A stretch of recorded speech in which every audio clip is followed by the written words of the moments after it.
dipersembahkan oleh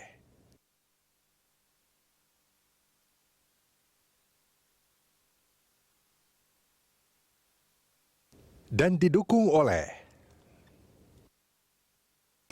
Ya, dialog kita lanjutkan masih bersama pakar politik Indria Samego. Pak Indria, ini kalau kita bicara dalam putaran pertama itu kan sebetulnya banyak sekali keluhan dari warga DKI yang tidak terdaftar di DPT, dan itu sampai di media sosial itu luas sekali informasinya, bukan hanya di satu tempat tapi di beberapa tempat. Nah, terus kemudian juga bukan hanya soal mereka tidak terdata di DPT, tapi juga ada panitia-panitia di KPPS yang kebingungan, memiliki pemahaman yang berbeda gitu. Nah, ini kalau menurut Pak Indria sendiri, ini dua hal yang cukup krusial ini apakah sudah selesai menurut Pak Indria? Menurut saya sulit untuk bisa katakan 100%.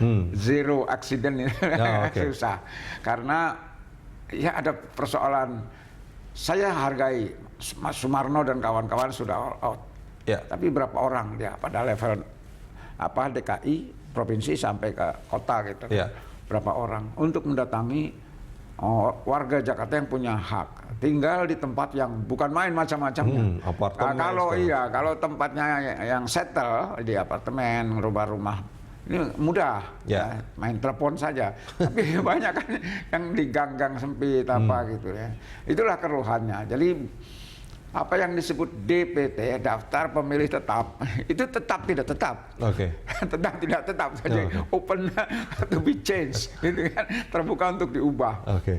Sehingga sekarang ada istilah surat keterangan gitu, bahwa KTP elektronik lah, bawa paspor lah, bawa surat-surat menunjukkan identitas diri gitu.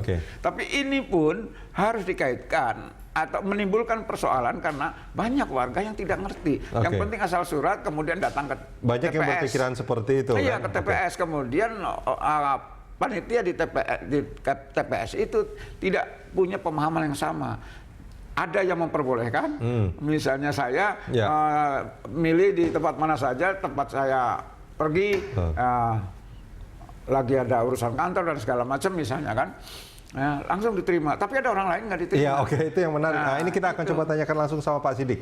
Kita sudah terhubung kembali dengan Pak Muhammad Siddiq, Komisioner KPUD DKI Jakarta. Selamat pagi Pak Siddiq. Selamat pagi Mas.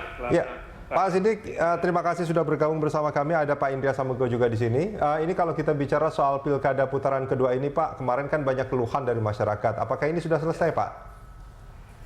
Ya, tentu saja kami ketika menjadi pelajaran ya putaran pertama itu, kami maksimal untuk bagaimana caranya di putaran kedua ini tidak terjadi apa yang terjadi di putaran pertama, Mas. Pertama, saya kira mengenai persoalan DPT. Betul kata Pak Indria, memang DPT ini sebenarnya tidak selesai ya, karena pada dasarnya penduduk itu ataupun warga DKI ini sangat dinamis, Mas. Sangat dinamis, artinya kita tidak bisa menyetop orang yang misalnya pindah domisili, kita juga tidak bisa menyetop orang yang meninggal, kita tidak bisa menyetop orang misalnya masuk TNI Polri atau sebaliknya ya. Saya kira itu sangat dinamis, sehingga saya kira DPT ini memang harus kita kawal, harus kita cermati. Kami sangat terbuka dengan tim pasangan calon dan Bawaslu untuk segera saya kira kita cermati dan kita kawal bersama. Saya kira yang penting saya kira kita berupaya bahwa seluruh warga DKI Jakarta yang memang namanya sudah ada di database kependudukan DKI Jakarta dengan bisa katakanlah menunjukkan KTP elektronik atau suket. Kami kemarin itu karena kita melakukan penyempurnaan dan daftar pemilih, maka kami masukkan ke dalam daftar pemilih tetap kemarin, Mas. Yang kami sudah tetap. Pertambahannya berapa banyak, Pak Siddiq? 6 April yang lalu. Begitu, Mas. Pertambahannya berapa banyak, Pak Siddiq, DPT di putaran kedua ini? Kemudian, halo Pak Siddiq, ada pertambahan berapa banyak di DPT di putaran kedua? Ya, DPT putaran kedua ini memang bertambah ya, sekitar 109 ribuan. Jadi termasuk TPS-nya bertambah 11 TPS. Saya kira itu yang karena memang kita mendapat semacam masukan ataupun kita mengetahui bahwa di putaran pertama itu banyak warga yang katakan tidak terdaftar dalam DPT putaran pertama yang kita sebut pemilih DPTB. Yang semua pemilih DPTB kita masukkan termasuk ditambah dengan pemilih-pemilih pemula, Mas. Pemilih yang memang baru berumur 17 tahun setelah putaran pertama sampai tanggal 19 April hari ini. Terkait pemahaman KPPS yang kemarin juga dikeluhkan warga, gimana Pak Sidik? Ya, itu salah satu juga yang menjadi concern kami, fokus kami, agar saya kira KPPS tidak lagi menjalani kesalahan ataupun melakukan kesalahan ya. Misalnya hari ini kami berharap memang sudah kami siapkan yang namanya poster ya. Poster itu misalnya contoh suket yang berlaku untuk pemilih DPTB. Ada 2 jenis suket, Mas. Ya. Itu yang pertama ada foto dan barcode-nya, yang kedua tidak ada foto dan barcode-nya. Termasuk saya kira di depan TPS juga, termasuk kami melakukan bimtek kepada anggota KPPS, kami sampaikan misalnya bagaimana melayani pemilih yang terdiri dari 3 kategori pemilih itu. Pertama, pemilih yang memang sudah masuk di dalam DPT, itu haknya saya kira yang saya kira kemarin juga banyak belum dapat C6. Nah, yang pemilih yang sudah masuk DPT ini, baik yang membawa C6 maupun yang tidak membawa C6, saya kira kita akan layani mulai jam 7 pagi ini sampai jam 13. Itu yang pertama. Yang kedua, pemilih-pemilih DKI Jakarta yang memang karena tugas dan sebagainya, dia tidak bisa menggunakan hak pilihnya di tempat asal di mana dia terdaftar. Dia menggunakan hak pilihnya di TPS tujuan atau TPS lain. Yang kita sebut ini pemilih DPPH. Karena dia sudah ada di DPT, maka haknya dilayani oleh KPPS mulai jam 7 juga, Mas.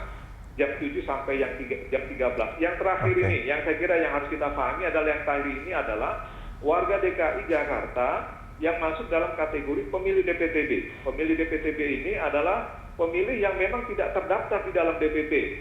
Tetapi tetap kita akan melayani haknya, tetapi jamnya tidak jam 7, tetapi dia akan kita layani mulai jam 12 sampai jam 13 dengan menunjukkan KTP elektronik atau suket, gitu loh Mas, dilengkapi dengan dokumen kependudukan lainnya. Ya. Baik, kan ada pemilih juga yang biasanya datangnya itu pas di penghujung waktu sampai jam 1 itu Pak Sidik. Ketika jam 1 sementara dia sebetulnya belum memilih, sebetulnya masih ada kesempatan dia untuk memberikan suaranya ya Pak ya? Betul. Baik. Betul. Jadi KPPS tidak berhak untuk memotong waktunya di situ ya?